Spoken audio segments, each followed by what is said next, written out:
Alors, bonjour les amis. Aujourd'hui, on se retrouve avec un texte d'évangile bien connu, qui a été représenté de mille et une façons, celui de l'enfant prodigue. Alors, on va essayer de saisir certaines réalités de cette parole. On va dire un premier mot sur la première lecture qui nous communique ceci. Alors après le passage du Jourdain, donc le peuple qui avait été dans le désert pendant 40 ans, nourri par la manne, etc., les fils d'Israël campèrent à Gilgal et célébrèrent la Pâque le 14e jour du mois, vers le soir dans la plaine de Jéricho. Et le lendemain de la Pâque, ils mangèrent des produits de cette terre, des pains sans levain et des épis grillés. Et à partir de ce jour, nous dit le texte, la manne cessa de tomber. Alors, ils arrivent dans une autonomie. Dieu les a nourris pendant 40 ans. Et là, ils vont maintenant être nourris du produit de leurs mains. Dans le texte de Paul, il dit, si quelqu'un est en Jésus-Christ, il est une créature nouvelle. Et le monde ancien s'en est allé, un monde nouveau est déjà né.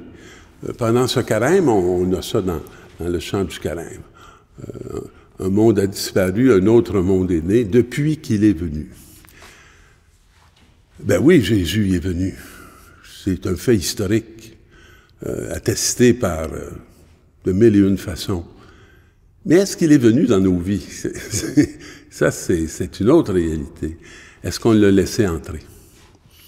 Et est-ce que, dans le fond, j'appartiens au monde ancien ou est-ce que je suis maintenant citoyen du monde nouveau? Et c'est pour ça que si je suis citoyen du monde nouveau, aller à la messe, ce n'est pas juste une pratique, comme on disait autrefois, une obligation. Non, tant qu'on appartient au monde nouveau, on veut se retrouver avec le monde nouveau. On a besoin de se conforter. On a besoin de se partager nos forces pour vraiment appartenir à la vie nouvelle, puis aussi favoriser les moyens pour que de plus en plus de nos frères et de nos sœurs en humanité puissent avoir accès à la personne de Jésus-Christ. Alors, au nom du Christ, nous vous le demandons, laissez-vous réconcilier avec Dieu. Parce que, vous savez, on a révolte facile, hein?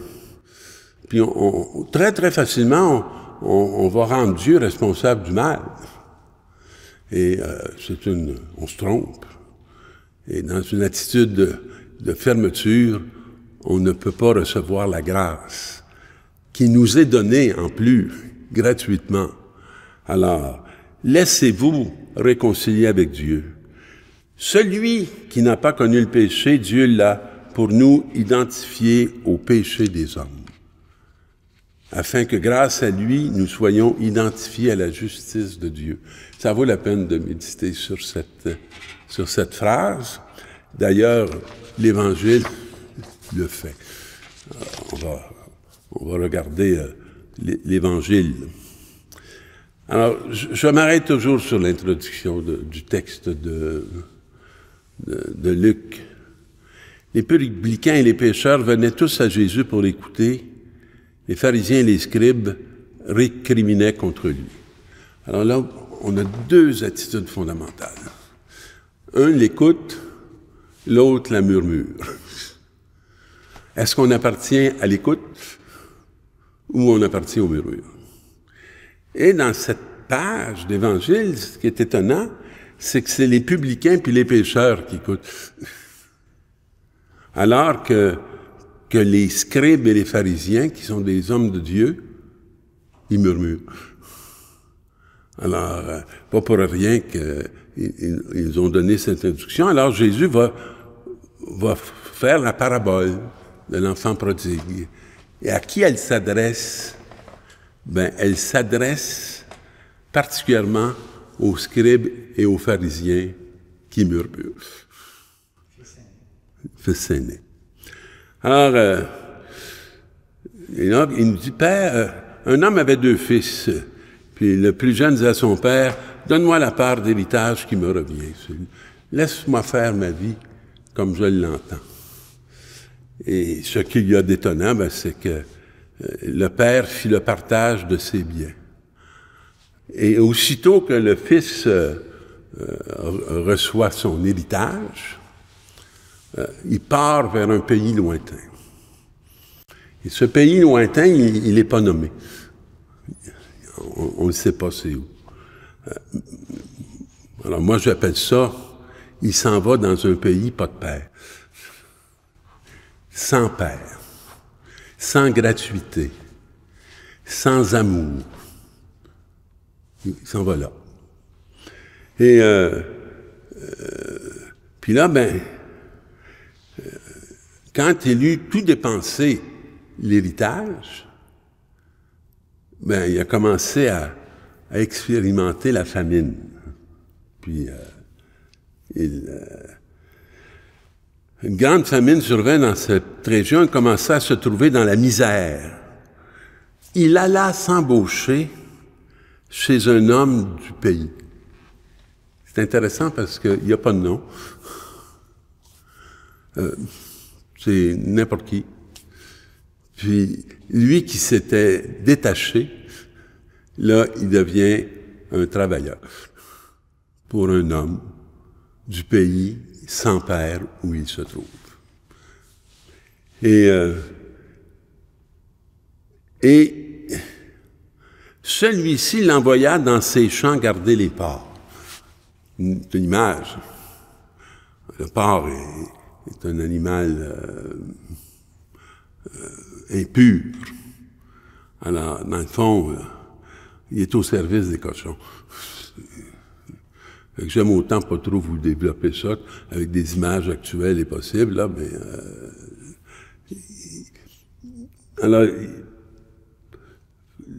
alors il réfléchit, parce qu'il aurait bien voulu se remplir le ventre avec les gouches que mangeaient les porcs. Mais personne ne lui donnait rien. C'est un pays sans gratuité, hein, sans don. Alors, et là, il se dit à lui-même, « Tant d'ouvriers chez mon père ont du pain en abondance, et moi ici, je meurs de faim. Je vais retourner chez mon père et lui dirai, j'ai péché contre le ciel et contre toi, je ne mérite plus d'être appelé ton fils, prends-moi comme l'un de tes ouvriers. » Ce qu'il y a de triste dans cette prière, n'oublions pas que c'est une parabole. Hein? Ce qu'il y a de triste dans cette prière, c'est que le Fils ne revient pas. Il ne vient que revendiquer le travail d'ouvrier, le travail du jour le jour, pour manger. Il n'est pas converti, il est en besoin. Alors, mais il a fait une saisie de conscience. Ça ne l'a pas élevé de partir de son père. Il est dans la déchéance. Puis là, ben, il dit, je vais retourner chez mon père. Et là, ben, il part. Et comme il était encore loin, son père l'aperçut. Ça, c'est tendre. Son père le surveillait depuis qu'il était parti, de loin, parce que lui avait coupé la proximité. Il n'en voulait plus. Et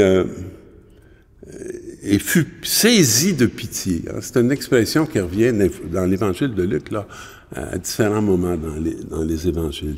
Saisi de pitié. On nous dit ça de Jésus. Il courut se jeter à son cou et le couvrit de baisers. C'est le père qui fait ça, là. C'est pas le fils. Non, le fils, lui, il avait préparé une prière. Alors, il partait donc pour aller chez son père, le père le couvrit de baisers, puis lui, le fils lui dit, « Père, j'ai péché contre le ciel et contre toi. je ne mérite plus d'être appelé ton fils. La difficulté que j'ai avec cette petite partie-là, c'est que son père, il s'est lancé sur le fils. Il a fait un accueil incroyable. Puis l'autre, il faut qu'il plante sa prière. Ben là, accueil. Essaie pas de mériter ce que tu vas recevoir. C'est gratuit. Entre dans cette grandeur du Père.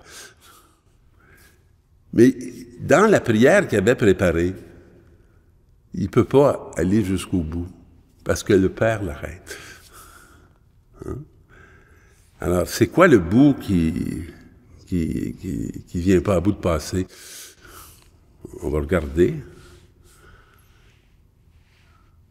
Père, j'ai péché contre le ciel et contre toi, je ne mérite plus d'être appelé ton fils. C'est le bout qui manque. Traite-moi comme l'un de tes serviteurs. Il n'y a pas le temps de le dire. Parce que le Père se met à aller à dire à ses serviteurs, vite apportez le plus beau vêtement pour l'habiller, mettez-lui une bague au doigt et des sandales aux pieds. Allez chercher le veau gras, tuez-le, mangeons et festoyons, car mon fils que voilà était mort, il est revenu à la vie, il était perdu et il est retrouvé. Et ils se mirent à festoyer. Le fils aîné revient des champs. Il attend la musique et la danse. Alors, il fait signe à un des serviteurs pour lui demander qu'est-ce qui se passe dans la maison. Puis on dit, mais ton frère est revenu. Ils se mettent en colère. Mais c'est pas drôle pour un père d'avoir deux fils qui ne le reconnaissent pas, puis qui ont bien de la misère à être fils. Parce que lui, il ne s'adresse pas à son père pour savoir ce qui se passe dans la maison. Il s'adresse à un serviteur. Il se met à l'égalité du serviteur, alors qu'il est le fils. Et il demanda, alors celui-ci répond, mais il se mit en colère et il refusait d'entrer. D'entrer dans la miséricorde du Père. Et alors son père, qui était sorti, le suppliait. C'est reviré à l'envers. C'est le père qui supplie. Le suppliait. Et il lui disait, il y a tant d'années que je suis à ton service sans avoir jamais désobéi à tes ordres, et jamais tu ne m'as donné un chevreau pour festoyer avec mon ami, avec mes amis. Il ne m'a rien donné. C'est dur. C'est dur. Puis moi, j'ai tout fait. Je me suis conformé. Fait que les autres, là, qui lèvent les pattes. Mais quand ton fils que voilà est revenu, après avoir dépensé ton bien avec des filles, tu as fait tuer pour lui le veau gras. Le père répondit, toi, mon enfant, tu es toujours avec moi.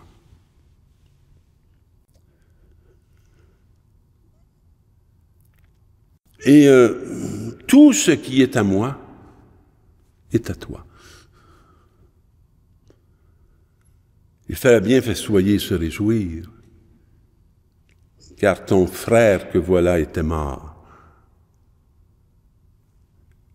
et il est revenu à la vie. Il était perdu, et il est retrouvé. Puis, le texte finit là.